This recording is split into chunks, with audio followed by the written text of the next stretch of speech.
একটা ভিডিওতে অডিওটা অনেক বেশি ইম্প্যাক্ট করে, কারণ আপনারা যখন শুনতেছেন যদি ভার্বালি জিনিসটা আপনাদের ভালো না লাগে, দ্যাটস টোটালি ট্র্যাশ। আমি এই পর্যন্ত অনেক মাইক্রোফোন ইউজ করছি, বোয়া BYM-M1, BYM1, রোড ওয়্যারলেস। আমি যেটা ডেস্কের জন্য ইউজ করতেছিলাম সেটা হচ্ছে এই মডেল। আমি মডেলটার নাম এক্স্যাক্টলি খেয়াল করতে পারতেছি না, বাট এটাও তাদের কাছ থেকে স্পন্সর ছিল। আমরা যদি দেখি যে রোডের যে ওয়্যারলেস গো আছে সেটার প্রাইস অনুযায়ী এটার প্রাইস হচ্ছে হাফ। তো আমরা যেটা করবো সেটা হচ্ছে এটা আনবক্স করবো, at the end of the video আমি যেটা করবো এটা যে কি র অডিও যেটা আছে সেটা শেয়ার করবো, সো দ্যাট আপনি দেখতে পারেন আর জানতে পারেন যে আসলে এটার যে কোয়ালিটিটা কেমন। ওকে, আমার সামনে এখন যেটা দেখছেন সেটা হচ্ছে মাওনোর WM820, but exact model number বলতে গেলে that's not the thing. Exact model number হচ্ছে WM820A2। This product is promising a lot of staff. So এখানে দেখতে পাচ্ছেন কিছু কিছু ফিচার লেখা আছে। তো প্রথমে সামনে দিকে দেখি, এখানে তিনটা প্রোডাক্ট আছে for sure, I know, but তিনটার মধ্যে দুইটা হচ্ছে মাইক্রোফোন এন্ড একটা হচ্ছে রিসিভার। আমি এই মুহূর্তে রেকর্ড করতেছি আমার অন ক্যামেরা মাইক্রোফোন দিয়ে এটা থেকে। আপনারা at the end of the ভিডিওতে বুঝতে পারবেন যে কোয়ালিটি ডিফারেন্সটা কি আদৌ আছে কি নাই। এখানে দেওয়া আছে dual transmitter wireless microphone system, and এটার মধ্যে অপারেশনের ক্ষেত্রে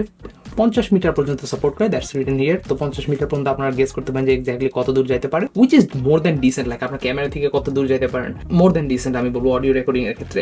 এন্ড আপনি যদি এত দূরে যেতে চান, ফর এক্সাম্পল 70-200 দিয়ে জুম করবেন আর আপনি অনেক দূরে যাবেন, সেই ক্ষেত্রে বেটার আপনার যে 3.5mm হেডফোন জ্যাক আছে ওইটার সাথে আপনার ফোন কানেক্ট করেন। ফোন কানেক্ট করলে আপনি সেটা ইউজ করতে পারবেন। দ্যাটস এ ডিফারেন্ট স্টোরি, আমি আপনাদের পরে শেয়ার করবো। Other then that, we gonna see at the side dual transmitter, volume controls, built-in microphone or external lavalier, 6 hours battery life, smart connection, USB-A to USB-C, 1 to 3 splitter cable, and 3টা far, 2টা lavalier mic। খুবই cute ছোট্ট একটা জিনিস। এই দুইটা হচ্ছে আপনার অডিও রেকর্ডিং এর জন্য, এন্ড এটা হচ্ছে আপনার রিসিভিং এর জন্য। And the good thing is like আপনি চাইলে এটা ক্লিক করতে পারবেন। লাইক এখানে আছে, আমি যদি ক্লিক করতে it's gonna look very nasty honestly, look at this. Other then that আমি এটা বের করে নেই, অনেকগুলো জিনিস আছে। সো এটা হচ্ছে আপনার ল্যাভেলিয়ার মাইক্রোফোন, যেটা আপনি এখানে লাগাইতে পারবেন, which is like way more decent than that thing. Like that's a bulky piece. এটা একটা, আর একটা হচ্ছে এখানে আছে। আদার দেন দ্যাট এই যে ডেড ক্যাট গুলো দেওয়া আছে, 3টা ডেড ক্যাট দেওয়া আছে, খুবই ছোট্ট অ্যান্ড কিউট। অ্যান্ড আপনার যদি কখনো মেকআপ করতে হয়, you can do makeup as well, that's a different story, just blame it. Anyway, তো নাও আপনি এটা চাইলে এখানে ক্লিক করতে পারবেন সো দ্যাট আপনার অডিওটা প্রপারলি আসে অ্যান্ড কোনো রকম নয়েজ না আসে, উইন্ড নয়েজ। ক্লিক করলাম অ্যান্ড এখন আমি যেটা করতে পারবো, এটাকে আমি আমার পকেটে রাখতে পারবো, এই জিনিসটাকে আমি এখানেও লাগাইতে পারবো। আদার দেন দ্যাট সব থেকে বেস্ট যে ওয়ে, এই যে এখন যেটা দেখতেছেন কম্বিনেশন, এই কম্বিনেশনটা অনেক ভালো, কারণ হচ্ছে ওই এত বড় একটা জিনিস যদি আপনি লাগাই রাখেন, ইট লুকস ভেরি অড এইটার কম্পেয়ারে। তো এটার ভিতরে কি কি আছে সেটা দেখি।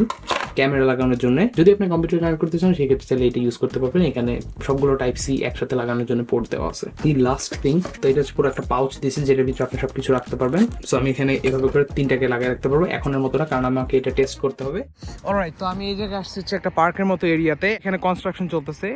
I hope you guys can see, so কনস্ট্রাকশনের মাঝে মাঝে সাউন্ড আসবে and it would be good testing। এখানে যেটা দেখছেন সেটা হচ্ছে আমাদের রিসিভারের জন্য, আমাদের ক্যামেরা লাগানোর জন্য, আর বাকি দুইটা যেটা আছে সেটা হচ্ছে মাইক্রোফোন, যদিও বা আমার জাস্ট একটা লাগবে at this very moment. So let me do the setup and after that I'll show you guys. Internal কানেকশনের যে প্রসেসটা সেটা ছিল হচ্ছে আমি এখানে জাস্ট আমার রিসিভারটা লাগালাম and রিসিভারের যে অপোজিট সাইড আছে সেটা হচ্ছে আমার মাইক ইনপুটের মধ্যে ইনসার্ট করলাম। and now the next thing is just আপনার এখানে যে বাটন আছে সেই বাটনটাকে চাপ দিয়ে ধরে রাখবেন and এই লাইটটা ব্লিঙ্ক করা স্টার্ট হবে। যেহেতু আমার এখানে অনেক লাইট আপনারা দেখতে পাচ্ছেন, হালকা একটু লাইট জ্বলতেছে। আপনার মাইক্রোফোনটা অন করবেন, মাইক্রোফোনের ক্ষেত্রে সেম জিনিসটা, আপনি জাস্ট এই বাটনটায় একটু চাপ দিয়ে ধরে রাখবেন, দেন এটা আপনার ব্লিঙ্ক করবে বা নর্মালি জ্বলে উঠবে। তারপরে জাস্ট আপনার সিঙ্ক বাটনটায় চাপ দিয়ে ধরে রাখতে হবে কিছুক্ষণের জন্য, then it should be working. So আমি এখানে এটা নামাচ্ছি, আমার ক্যামেরা থেকে আমি অলমোস্ট 8-9 ফুটের মতো দূরে আছি। সো আশা করি সাউন্ড মোটামুটি ভালো আসতেছে। লেট মি গো আরেকটু দূরে যাই। এন্ড আমি এখন এতটা দূরে আছি যেখানে আমি আমার ক্যামেরাটা দেখতে পাচ্ছি, ক্যামেরার স্ক্রিন যেটা আছে কিছু দেখতে পাচ্ছি না। সো এতখানি দূরে আছি আমি। Hopefully the sound quality is coming very good. I can just hope। আমার বাসায় যাই দেন চেক করতে হবে। সো এখন আমি আমার ক্যামেরা থেকে মোটামুটি 12 ফুট দূরে আছি এন্ড সাউন্ড কোয়ালিটিটা একদম ভালো আসবে বিকজ অডিও লেভেলের কারণে। সো অডিও লেভেল যেটা আছে সেটা খুবই খুবই ইম্পর্টেন্ট এন্ড বেশিরভাগ মানুষ অডিও লেভেলটা সেট করতে পারে না এন্ড সেট না করার কারণে হয় কি যে অডিও কোয়ালিটি যেটা আছে সেটা খারাপ হয়ে যায়। সো এখন আমি এখানে অডিও কোয়ালিটিটা সেট আপ করছি যে কারণে আমার খুব বেশি লাউডলি কথা বলতে হবে না এন্ড অডিও সাউন্ড যেটা আছে সাউন্ডটাও আসবে। Sure, you set up the audio pickup level lower than the bass that's set on your camera. Even ফোনের জন্য কিছু এরকম করা উচিত, আপনাদের অ্যাপ্লিকেশন পাওয়া যায়। So there goes my camera and আমি যদি এদিকে ব্যাক করে চলে আসি অল দ্য ওয়ে, যদি ব্যাকে আসি, এখন আমি দূরে যাচ্ছি আর আমার কাছে এখানে লাগানো আছে এটা। So yeah, let's keep going far away. So আমি চলে যাচ্ছি হচ্ছে এটা ম্যাক্সিমাম দূরত্ব, অ্যাটলিস্ট 18 ফুটের মতো দূরত্বে আছে আমি এখন। এখানে এই গাছের কাছে চলে আসলাম। So it's pretty much 18 ফুটের মতো and my camera is right over there, so far away. Can you see? Yep, there is me. এখন এটা যদি আমি টার্ন অফ করতে চাই, আমি রেকর্ডিংটা অফ করে দিলাম। সবার আগে আপনি মাইক্রোফোনটা অফ করবেন, দেন রিসিভারটা সবসময় ইটস এ গুড প্র্যাকটিস। তো আমি এখানে একটা চাপ দিলাম, দেন আমি চাপ দিয়ে একটু ধরে রাখলাম, then it should be going off. Off একটা চাপ দিলাম, চাপ দিয়ে ধরে রাখলাম, look it should be going off, it's off. খুবই খুবই simple, one of the simplest one you can find out.